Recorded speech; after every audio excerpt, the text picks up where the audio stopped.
Hello everyone. आज आपण पी-सी-ओ-डी आणि पी-सी-ओ-एस याबद्दल जाणून घेणार आहोत.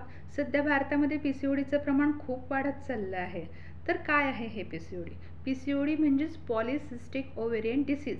हे 16 वर्षाच्या मुलीपासून ते 50 वर्षाच्या महिलेला म्हणजे मेनोपॉजला आलेल्या स्त्रीला सुद्धा हे होऊ शकतं. यामध्ये काय होतं, इरेग्युलर पिरियड्समुळे मंथली जे एक रप्चर व्हायला हवं आहे ते न झाल्यामुळे त्याचं रूपांतरण हळूहळू सिस्टमध्ये होतं. आता याचे सिम्पटम्स काय काय आहे?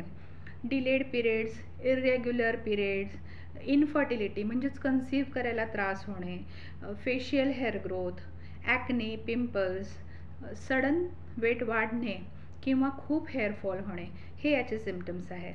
आणि पॉलिसिस्टिक ओव्हेरियन सिंड्रोम हे एक मेटाबॉलिक डिसऑर्डर आहे. याचं मेनली याची फॅमिली हिस्ट्री असू शकते, याचे हॉर्मोनल इम्बॅलन्स झाल्यामुळे हे होतं आहे.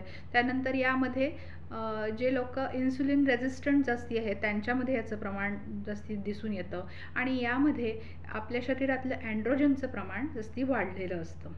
आता मॉडर्न पॅथीमध्ये यावरती हॉर्मोनल ट्रीटमेंट देऊन उपचार केले जातात, पण त्यामुळे काय होतं आहे, तात्पुरता रिलीफ होतो आहे. जसं तुम्ही मेडिसिन्स बंद केले तसं सिम्पटम्स पुन्हा रिअपिअर होतात. त्यामुळे प्रॉब्लेमच्या मुळाशी जाऊन उपचार करणं खूप गरजेचं आहे. यासाठी होमिओपॅथिक मेडिसिन्स आणि काही सिंपल लाईफस्टाईल चेंजेस केले तर तुम्ही याच्यावरती मात करू शकाल. तर तुम्हीसुद्धा या आजाराने ग्रस्त असाल तर आजच आपली अपॉइंटमेंट बुक करा at doctor Shraddha sweet pills homoeopathy clinic.